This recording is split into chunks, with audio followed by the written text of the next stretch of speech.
magacaygu waa Faadmo Gaashaan waxaan ka tirsanahay hawlwadeennada tag waxaynu iska wada ognahay marka kelmadda colaad nagu soo dhacdo waxa ay nagu soo dhacaya dhibaato mushkilad kala carar isdagaal isnacayb khilaaf kala fogaansho burbur iyo baaba marka intaas aragnana waxaan u baahanahay waxa way inta wax ka bedelan oo ah nabadana waxa ay qiimo u leedahay waxa weeyaan qofka arkay colaadda markii la arkay nabadda qiimaheeda la dhadhamiyaa marka nabadda horta sideedaba anaga ku nool iyadu ma nagu noolaa way hadayna nabad helinin nolol ma jirto horumar ma jiro xasilooni ma jirto deganaansho ma jiro dawladnimo ma jirto waxbarasho ma jiro caafimaad ma jiro isu socod ma jiro horumar ma jiro wax jiraya ma laha wax walba way istaagayaan dadka Soomaaliyeed waxay ku tiirsan yihiin waa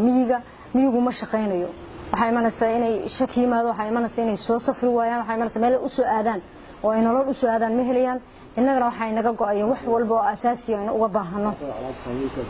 waxay saameynaysaa colaadu waxyaabo badan waxay saameynaysaa in daaqsimeedkii uu socon waayo oo qolaba meel iska xirato miyigo kale saddex waxyaabood bay saameynaysaa inta badan koow waxay saameynaysaa daaqsimeedkii laba waxa ay sameeysaa ceelashii iyo meelihii biyaha laga isticmaaliyay saddex waxay sameeysaa nabaad guur iyo waxay sameeysaa abaaro iyo baaba waxaan iska dareemi karnaa marka colaadu marna cidna faa'iido uma jirto qolada sameynaysa laftirkooda faa'iido uma jirto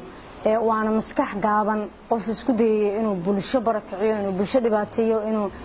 nolol iyo mustaqbal iyo ham iyo himilo dad leeyahay u baabi'iyo marka waxa intaas inooga fiican inta bedelkeedo ah inaynu horumar sameysano inaynu nabad iyo farxad ku naaloono qalbiyadana inay xasilaan waxbarasho inaanu helno horumar inaan caalamka kula tartano isu imaansho inaan sameysano wada tashi inaan yeelano isku tanasul inaan la nimaano iscafin inaan la nimaano waxaas oo dhan waxay faa'iido ugu jirtaa koow deegaankii faa'iido ugu jirtaa laba bulshada faa'iido ugu jirtaa saddex xanaqaadka dawladnimada faa'iido ugu jirtaa afar hayaanka guusha iyo himilada faa'iido ugu jirtaa marka intaas ayay gaalkacyo u baahan tahay intaasna waxay ku xiran tahay bulshada gaalkacyo dhalatay cid kale meel uga timaado kama helayaan faa'iidana kama dhaxlayaan dhamaanteen marka waxaynu maanta maraynaa stage fiican oo wanaagsan oo aynu ku gaarano intaasi oo ah isu imaanshaheena markasta isku imaano oo labada dhinac gaalkacyo isku yimaadaan markasta dhalinyarada iyo bulshada iyo odayaasha iyo siyaasiyiinta iyo haweenku isku yimaadaan waa markasta ay soo dhawaanayso nabadu maanta waxaan filayaa gaalkacyo si nabad oo xasilooniya lagu wada joogaa waxaan rajaynayaa inaynu u guurno sidoo kale baadiyaha iyo